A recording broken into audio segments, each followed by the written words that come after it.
Stormshield weather, certified most accurate. Hi again, everyone. All right, Thursday. We've talked about it all week long, how we know we're going to have a high fire risk for Thursday thanks to all the wind and the dry conditions out there. So any kind of outdoor burning discouraged. Let's be very careful across the region. One of the things that could quickly make a small grass fire and get out of control would be these wind gusts tomorrow that top 37 to 38, even 40 miles an hour at times. In fact, it could persist up till about 7 o'clock tomorrow night. So we have a wind advisory tomorrow from 11 a.m. to 7 p.m. Then you have the red flag fire warning from 11 a.m. to 7 p.m. on top of that. Right now, no rain headed in our direction. You'll see here on the radar and satellite picture just a lot of cloud cover streaming toward us in a northwesterly flow. So what we got to do is increase some moisture in the atmosphere, bring up the relative humidity, and I'll show you when that's going to happen here in just a second.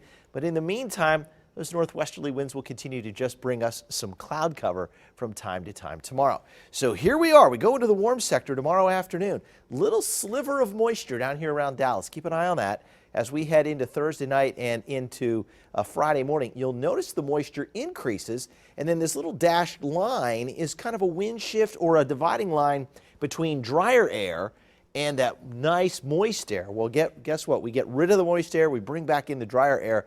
So as we head into the weekend, if it gets just a little bit breezy on Saturday or Sunday, we could be talking about some increased fire dangers once again. South Tulsa camera, that's a live picture right there, and that's a nice one. We've got a decent night setting up for us, just a little on the cool side. I'll show you a time lapse here, and this is going to come from Independence, and you'll see just a little bit at the tail end of that time lapse how the skies turn just a little bit of a shade of red. Now, if you look over here, right-hand side of your screen, right here in this corner, all of that we're seeing kind of coming across the camera lens, that's some of the smoke off of that grass fire up there in Osage County. And we can still see it here on the horizon from our downtown camera. So even though they say it's under control, you can see there's still plenty of hot spots out there at this late hour.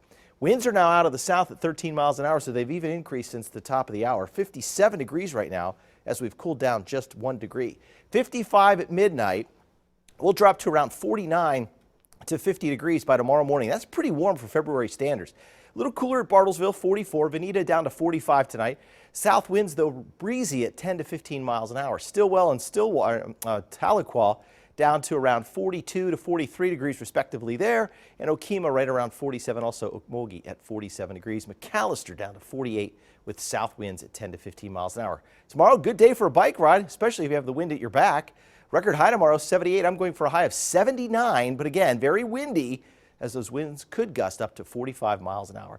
Claremore, 74 tomorrow. Pawhuska, 78. Pryor, 75. Look for a high temperature at Sapulpa of 78, and Shakota right around 76. McAllister and Poto also at 76 degrees. Here's the 7-day forecast, and we'll look for a high temperature on Friday, 77. That would tie the record high. 76 on Saturday, small chance of rain, not much of a better chance of rain here Sunday. Down in southeastern Oklahoma, a better chance, and then cooler Monday, Tuesday, and Wednesday. And of course, tonight we had our annual Stormshield Elite Chaser meeting, welcoming back Christy Howard to the fold and J.C. Reynolds, but we missed out on John Hollingshead, Tim Lawson, and Denny Bryson, who didn't make it there tonight, but they'll be on the team, and we'll be chasing spring storms, but we're already at work working for you. And we appreciate them so much.